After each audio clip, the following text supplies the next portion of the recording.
Tuesday, October 10th, 2017, Monaco 64, home of alternative economics and contrarian views. So it's 11:15 London time. I'm going to look at the markets. I also want to look at a passage in volume 3 of The Case for Gold by William Rees-Mogg. Really interesting work. William Rees-Mogg, he died in 2012. He was the editor of the Times newspaper in the UK, and he was also the father of Jacob Rees-Mogg, who is an MP, conservative MP right now. But before that, let's look at what we're doing, what the markets are doing this morning. Gold and silver continue to do very well. If you remember, after non-farm on Friday, we got down to 1260. We got down to like 1630 in silver. So we've come back a long way. Gold right now is 1291. The low's been 1282, the high 1292 overnight. So we're up about $7, 0.5%. Silver is really doing well. It's up 1%. It's 1714 right now. The range has been 1692 to 1717. The Dow again up this morning, up 43 points at 22,800. S&P almost back up to 2550. It's up 5.25. So up like 0.2%, the stock market. Crude oil up almost 1%, back above $50. WTI. The pounds continue to rebound fairly well since we saw a low yesterday around 130.60. We're now 131.91. That's up 50 pips, or almost like a third of a percent. Euro outperforming a little bit, up 0.5%, just below 118. And the dollar's dropping against the yen, which is of course helping gold. We're down third of a percent at 112.35. The range has been 112.26 to 112.83. So the dollar's weaker across the board. We saw it strengthen right after the non-farm number, but then it turned around and it's kept going lower. Cryptocurrency market looks like Bitcoin has been the star of the last few days. We're almost back up to 4,800 at the moment. We have been above that level. Right now I've got it at 47.79, and Ethereum is just below 300. LITECOIN 50 bucks. So what else is going on? Well, Steam has come off a little bit, is back down towards 1.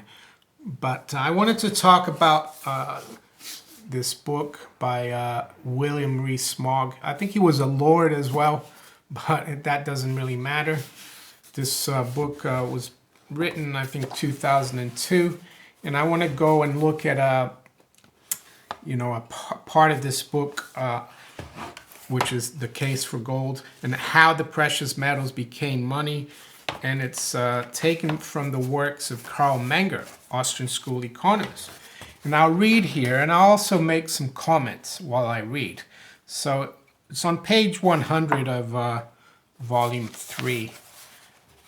It says, How the Precious Metals Became Money. And again, back in 1912 or 13 at the Peugeot hearings in Congress, J.P. Morgan had to testify to Congress, and they asked him about gold, what it was. And he said, gold is simply money and everything else is credit. And it still applies today, even though Ben Bernanke called it a tradition, which is ridiculous, really, in my opinion. But it says here, the commodities which under given local and time relations are most saleable have become money among the same nations at different times and among different nations at the same time. And they are diverse in kind. The reason why the precious metals have become the generally current medium of exchange among here and there a nation prior to its appearance in history, and in the sequel among all peoples of advanced economic civilization, is because their salableness is far and away superior to that of all other commodities. What does that mean, their salableness? Well, it means, what he means is it's the most marketable commodity. It's the commodity that beats all other commodities in terms of being accepted as a medium of exchange. You know, if you're a shoemaker, if you're a farmer, if you're a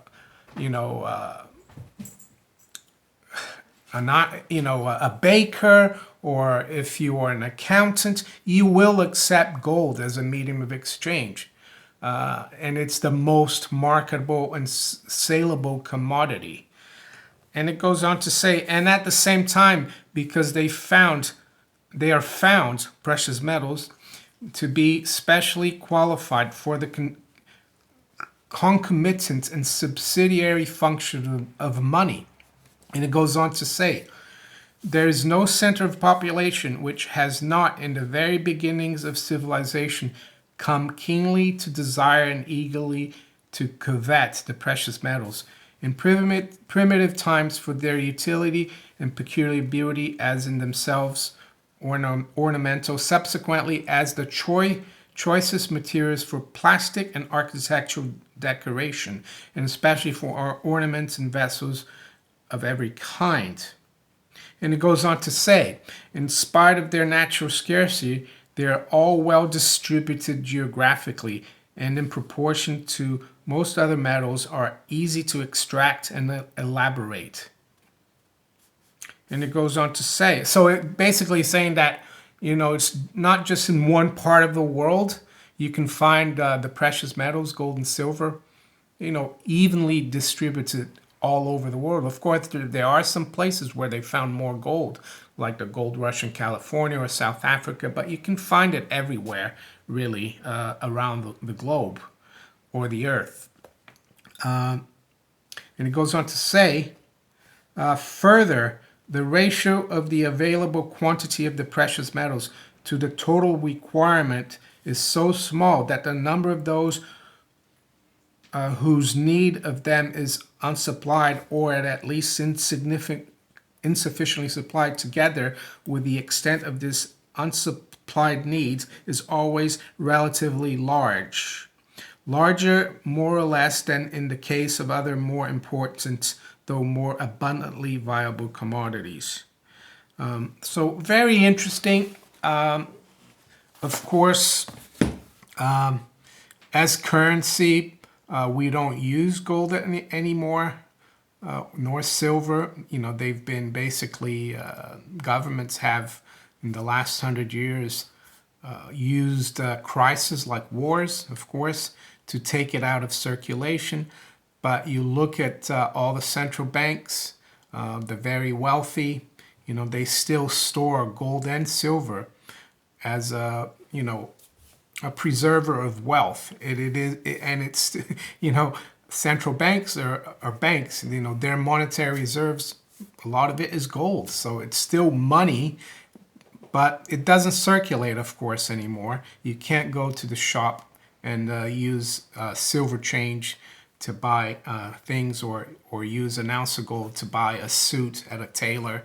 They won't accept it. Well, you might find one that might, but it's not readily acceptable. Not because it's not money. It's because the governments have hijacked it.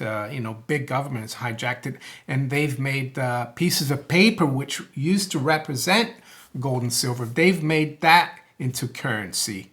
And they've hoodwinked the public, of course, into thinking that that is money, but it isn't. Cryptocurrencies, I think they still haven't got the track record. Look at what happened in Puerto Rico.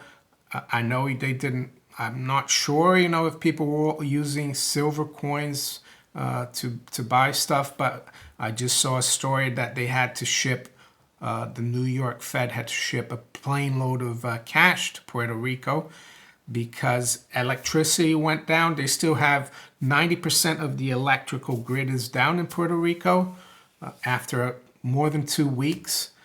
So you can't use electronic money. I'm sure they can't use Bitcoin.